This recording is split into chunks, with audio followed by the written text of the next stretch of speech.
성경을 한자를 푸는 대구의 오집사입니다. 오늘은 말탈 기자에 대해서 말씀드리겠습니다. 여기 기터갈 기자와 기할 기자 그리고 말맞자가 있습니다. 자, 말맞자에는 왕이 보이고요. 그 다음에 큰 대자 보이죠. 대왕이죠. 자, 여기서 보면은 오르신 분이 보이고 그죠? 그 다음에 큰 대자가 보입니다. 자, 그때 이게 왜 기터간 일을 하셨을 때 말이 어떻게 되느냐라는 거죠. 그것을 한번 설명해 드리겠습니다. 이스라엘 왕이신 분이 계셨다. 대왕이 계셨는데 하나님의 아들이시면서 인자이시죠. 큰 자이신 예수님이 인자로서 사람의 아들로서 자기 땅에 오셨다라는 거죠. 자, 크신 분이신데 이분은 공의로우신 분이신데 이분이 자기 땅에 오셨다는 거죠.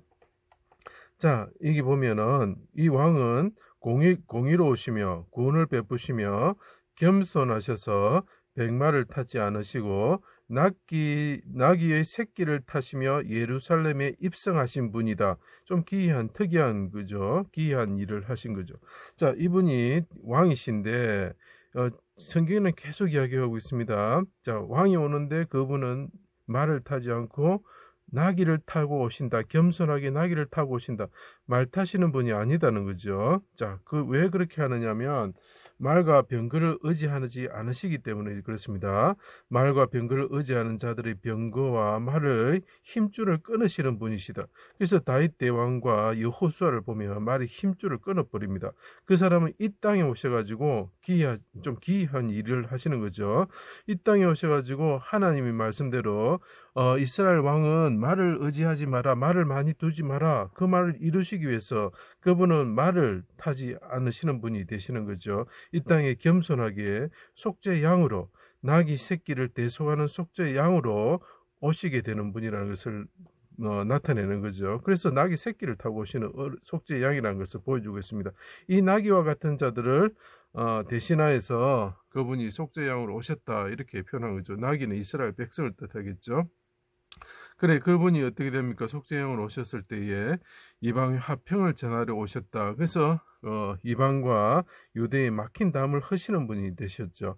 골고다 언덕에서 악한 무리에 에워싸여 수족이 찔려 십자가에 달리시고 피 흘리게 하셨다. 그분이 피 흘리시는 것은 뭐라고 그랬습니까? 그들이 악행은 피 흘리는 것과 같다. 그래서 그들이 이렇게 피를 흘리게 하는 그 악행이 어떻게 됩니까? 예, 불사르는 것과 같이 되는 거죠, 그죠?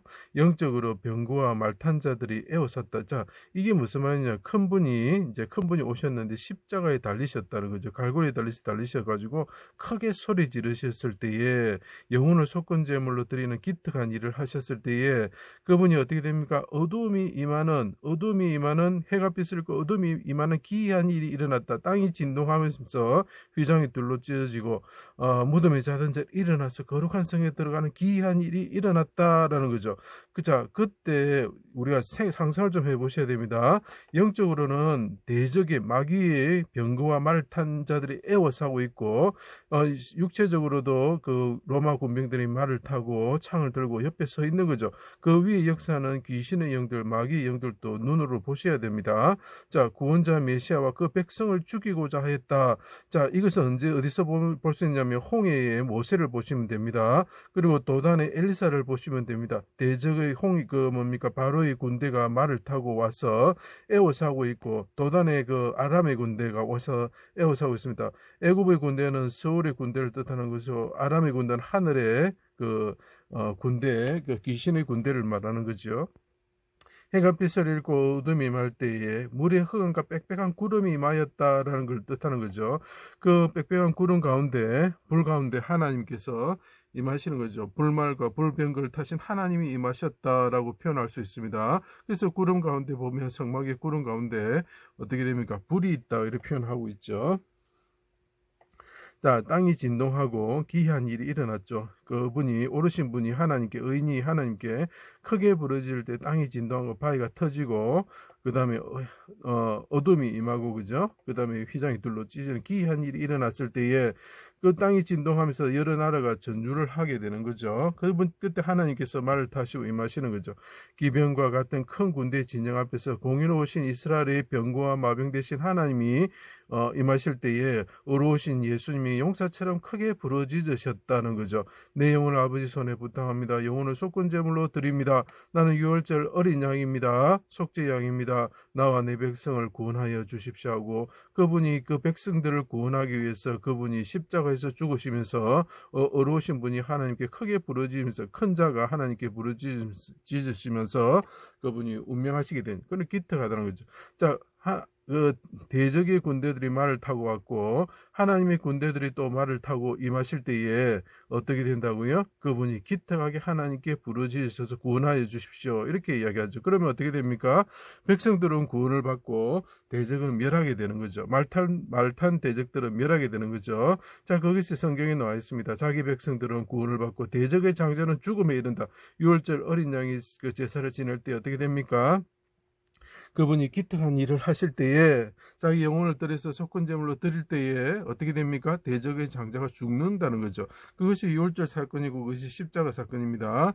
자, 그 다음에 어떻게 됩니까? 밤에 똑같이 어둠이 많은 거죠. 홍해에서 말과 그 탄자들이 바다에 던져진다. 물의 흑암 가운데에 들어간다. 아까 저 빽빽한 구름이 낀다 그랬죠. 그건 물의 흑암 가운데 대적이 들어간다는 것이죠. 또 보십시오. 밤에 도단의 아람의 병거의 군대를 엘리사 예수와 같은 뜻입니다.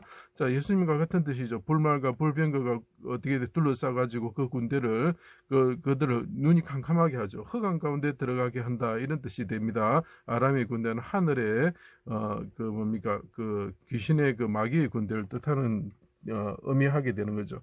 그래서 오른손으로 구원을 받아 부활하심으로 그분이 어떻게 됩니까? 하늘에 오르신다. 자, 하나님께서 큰 자이신데 그분이 오르신 분이 크게 부르짖으실 때 그분이 하늘에 구원을 받아 오르시게 되면 그것이 기특한 일이시죠. 그리고 어둠이 임하는 빽빽한 구름이 임하고 얼음이 임하고 땅이 진동하고 바위가 터지는 그 기이한 일이 일어났을 때에 그분이 구원을 받아서 하늘에 오르시면 어떻게 됩니까? 말탄 자가 된다는 거죠. 큰 자가 대왕이 되셔가지고 버금수리를 타시는 하나님이 되셨다.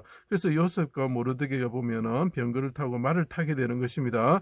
천하의 왕이 되시고 왕됨을 인정하지 않는 자들을 백마를 타시고 계시록 12장에 나옵니다. 백마를 타시고 공의로 그분이 큰 자이신데 큰 왕이시 되셨는데 그분이 공의로서 입에서 나오는 칼로 어떻게 됩니까? 대적을 멸하게 되는 거죠. 그분이 백마를 타시고 공의로 심판하시라 백마를 탄 기병을 이끄시고 재림하시게 된다는 거죠. 이분이 십자가에 임하셨던 하나님 아버지께 임하셨던 그 상황을 재림 때에 똑같게 이루시는 하나님이 되셨다는 거죠. 자, 그래서 이 기특한 일을 하신 분, 자, 하나님께 오르신 분으로서 하나님께 부르짖어서 기특한 일을 하시고 그분이 옳다 할 때 부르짖으시는 분이 의인이다.